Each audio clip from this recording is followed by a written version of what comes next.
Maganda nga po bullying na yan. Maraming salamat po sa pagpapaundang ko sa aming interview. Tatanong ko lang po nga, kung ano po ba ang pambubuli o pambubulis? Pambubuli, pambubulas. Yes, alam na po, pambubulas.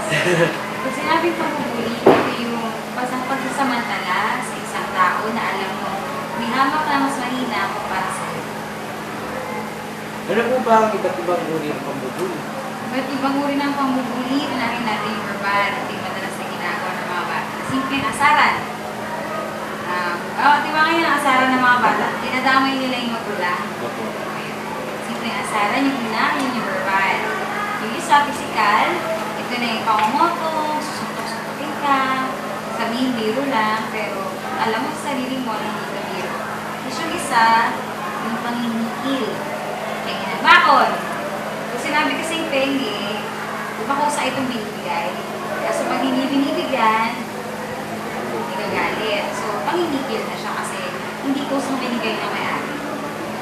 Bakit po ba nagagawa ng isang tao na gumawa ng ganitong bagay po? Bakit nila nagagawa ng bulas?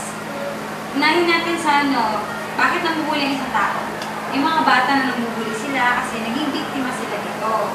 May mga bata din naman na pagdating kasi sa bahay nila, hindi nila masabi yung mga hinay nila. So, pagdating sa school, doon nila nire-release. Okay?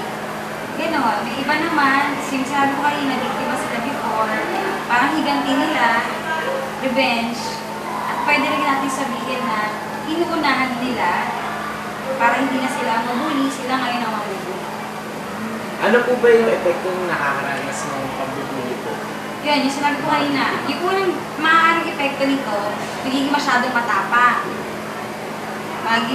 Isa ka na rin sa mga mabubuli. Kasi, isipin mo, kailangan mas malakas ako para hindi ako maging biktima ng bullying. So, ibig sabihin, dating binubuli, siya na ngayon yung nambubuli. Tapos pwede rin namang humina ang loob ng isang tao, umabang ang self-esteem niya, o ang kanyang tingin sa sarili, mababa. Paano po ba naiiwasan dito? Paano naiiwasan? Siguro mo hayaan na kayan-kayanin ka ng iba. Hindi ko naman sinasabi na gagante o kailangan ikaw ilalaban. Hindi mo kailangan lumaban. May ibang paraan para hindi kang pagdiskatahan na baguhin mo ang forma mo. May mga forma, di ba, na parang biktima lagi sila ng pambubuli. Yung forma, yung dating nila. So, baguhin mo yung dating mo kung yun nasa palagay mo kadahilan. Tapos yung isa pa, humanap ka ng mga magiging kaibigan. Bihira akong nakakita ng binubuli na maraming friends. Diba? Kasi maraming backup yun. Kadalasan na binubuli mga mag-isa. May batasa po ba ukol dito? Meron na. Kakapasa lang yan sa Senado. Anti-bullying bill. And any school na hindi gagawa ng action regarding bullying ay maaaring malagot sa batas. Thank you po ma'am sa pagpapaulak na itong interview. Okay po. Salamat po. Pwede ka na.